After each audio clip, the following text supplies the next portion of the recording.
So today we are pretty much in the Margaret River area.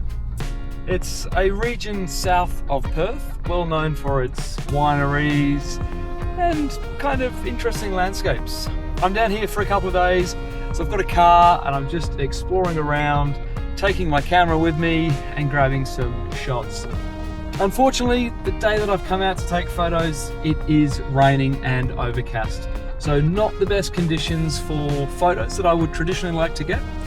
But I guess that's part of the challenge for today is, can I find some beauty with my camera even in a wet, rainy environment?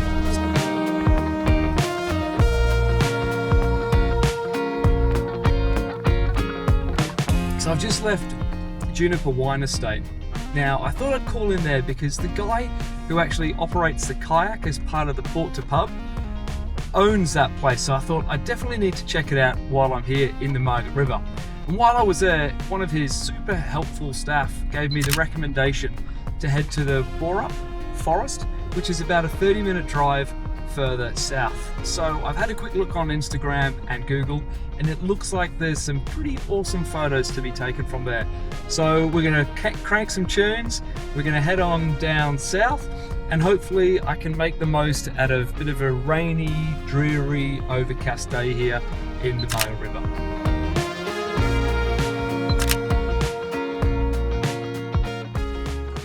Oh yeah, so now we're in the Boranup area and I can see how cool this place is. Like, these trees are epic. There's so much texture in the bark and the winding roads, and I reckon there's a few good shots to be had here. It's definitely well worth the drive.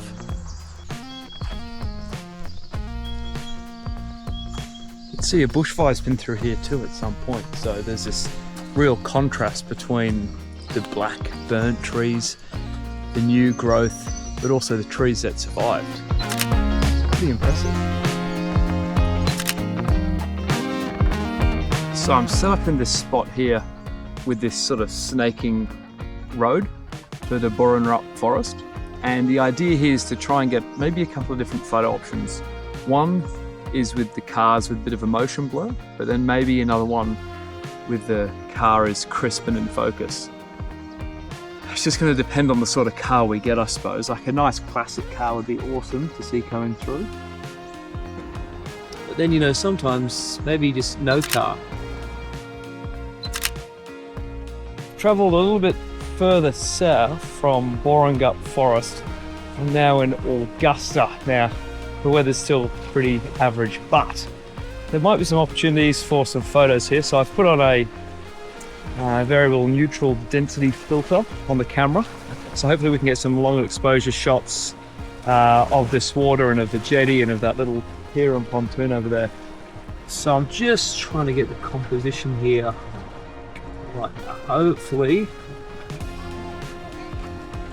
we can get the water just nice and sort of still, and we just sort of get this really ethereal looking shot. I think that's what we're after.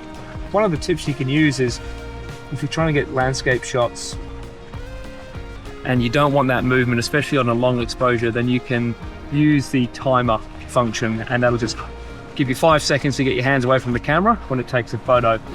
And especially at those lower shutter speeds, it means that the photo and the camera's not going to move and you don't get that unwanted blur. So I've got this pontoon in the distance. Because the pontoon is moving, I'm getting the motion blur of the pontoon as well. It's making for a kind of a cool photo. I think why shooting on this jetty kind of works is because there's some great leading lines that help draw the eye.